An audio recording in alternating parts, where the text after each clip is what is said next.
Welcome to Wild. I'm your host, Robin Lavasser. They say our biggest fear is not that we are inadequate. It's being powerful beyond measure. In this podcast, I will share how to break through imaginary ceilings, lean into success, discovering your purpose, and understanding how to create the business and life of your dreams. From failures to triumphs and all the tactics in between, let's jump into the wild arena together. Welcome back to Wild with Robin Lavasser. This topic, I think I've talked about it before, but let's go through it again. And that is the power of overcoming objections. It's a tool that I underestimated early on in my career. And it's a tool that honestly, I didn't even know totally existed. And what I mean by that is that life in general is going to throw you all sorts of objections. And for the longest time, I literally treated every single objection, every single, well, what about this? Or I'm worried about that, or not right now, or no, thank you. I took every single objection as a rejection. And what that makes you want to do is often pull back, pull away, and kind of say, hey, you know what I mean? Like, let me make it comfortable again by being like, oh, I totally understand. I accept that. In sales in general, you have to reframe the role of what an objection is. You have to reframe it because objection is not rejection. And I always say this, it's a request. The easiest way that I can say it is it's a request for more information to add up information plus emotion plus timing, kind of putting it all together at once so that you then can ultimately influence what people are assessing in their objections. So let me give you the main categories on why objections are ultimately powerful and people don't object to things they don't care about. They just don't care. So indifference, like not answering the phone, not even engaging, period, is way harder to overcome than actually speaking live to somebody and receiving their objection, but only if you decide to use the tool. Most objections come from a place where they are saying, my decision drivers are not something that I feel connected with in this decision, or that you've addressed them or that you've cared about them. So if you're the person overcoming the objection, you're trying to show somebody that you care enough to let me help you with that. What are objections in the work that we do in lending? Most of the time it has something to do with time, with trust, with money, with certainty, right, to what the outcomes will be. And so if you understand that, you'll ask better questions, you'll remain curious during an objection, and you'll be able to ultimately overcome. And I've told the story before, and I'll tell it again, where, there was a furniture store trying to sell furniture in every direction, and they were not, for the life of them, no matter what they did, threw in a free ottoman, threw in free furniture cleaner, buy one, get one, 50% off. They did everything known to man, dancing people outside with neon signs. We want to sell you this couch, this full furniture set, whatever it was. And they finally started asking people, so simply, without dropping price or anything else, what would it take for you to buy this sofa that you clearly love today, right? This new set, this sectional. And the number one thing that was the why not was not about cleaning furniture. It was not about getting the ottoman for free. It was not even about price. The number one reason that people were not buying furniture was they didn't know what to do or how to move the old furniture out of their house. Now, imagine understanding what someone's objection was really about and then being able to offer a solution to the objection. There's so much magic in that, but you have to hear and be wide open and ready, in fact, encouraging a why not. You have to encourage, give me the reason that would prevent us from working together. Give me the reason that would prevent you from deciding to get pre-approved, to allowing your credit to get pulled, to buying a house, to listing your current house. Give me the reason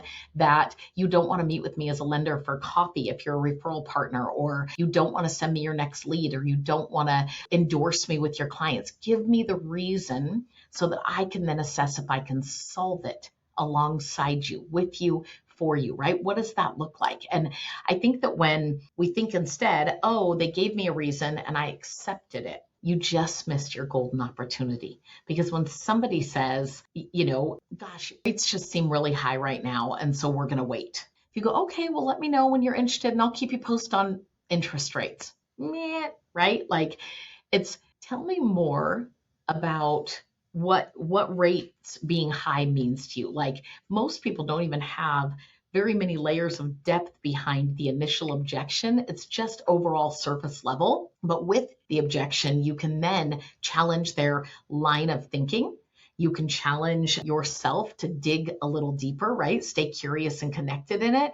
And then ultimately, not pitch or sell anything, but simply diagnose. Direct conversation, diagnosing for answers, and then finding spaces where you can say, hey, this might make you think about that a little differently. Hey, here's some more data that now helps you. Maybe we land on that objection, but most of the time, with more information, with great data, someone can make a different decision on what they originally said no to. And that is a beautiful, beautiful skill that you absolutely have at your fingertips, but it does take practice. It does take awareness, and it really forces you to, one of my favorite lines in this is, tell me more about that.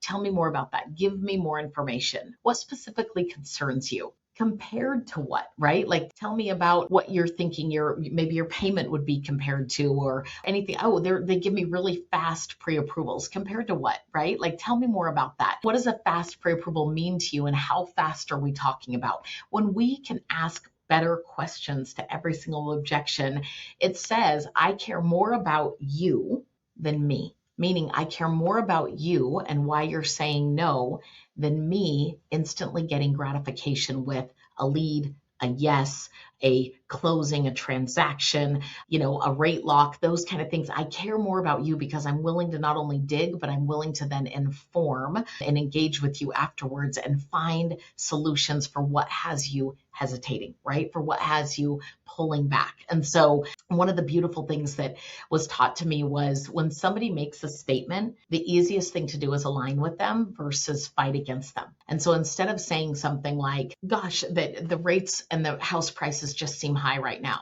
instead of being like, well, when rates come down a little bit, house prices are just going to go up. Now you're argumentative, if you will. You're selling something. What a difference it makes to say, you know what, that's a really fair concern and one that most people have. You see what that does? Mentally, that literally puts somebody, you all of a sudden are standing right next to them, shoulder to shoulder, right? You're all of a sudden an ally because you're in agreement. And so one of the smartest things you can do with an objection is acknowledge it in a way that kind of gives honor to it and says, yes, I'm not disagreeing with you. Right? Really big deal. Then you're going to clarify. Tell me more about that. Let's dig into it, right? What about this and this? And then you're going to respond with kind of tying what you said. Hey, I want to be so clear that I agree with you that rates and house prices are considered high, especially in comparison to what the economy is doing right now, right? Like, so let's talk about that. But now we're going to tie back in. Let me tell you the other things around wealth building with all of this, around the benefits to it, so that the only thing you're thinking about is not just the objection, but you're also weighing out the other values that come with overcoming that objection, right?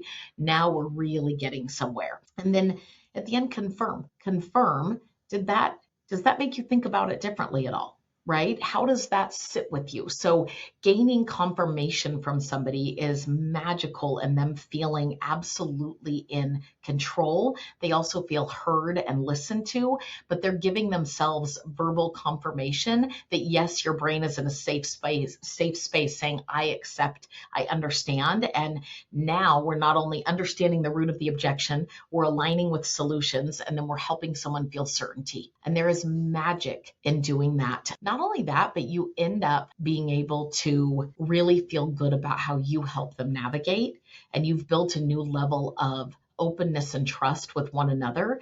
And those referral partners, those clients, have a new response, if you will, a new level of comfort and trust with you, the advisor, because you were able to not only overcome objections, but you were able to clarify, align, acknowledge, and then ultimately give them the certainty they needed to move forward. So don't be afraid of objections. Just remember that it's all about more information, better questions, slowing down, listening, making someone feel safe in that space, and then feeling grateful that they gave you the why nots, because the whys are easy, but the why nots are the magic. If this was helpful, I hope you share it. We'll see you on the next Wild.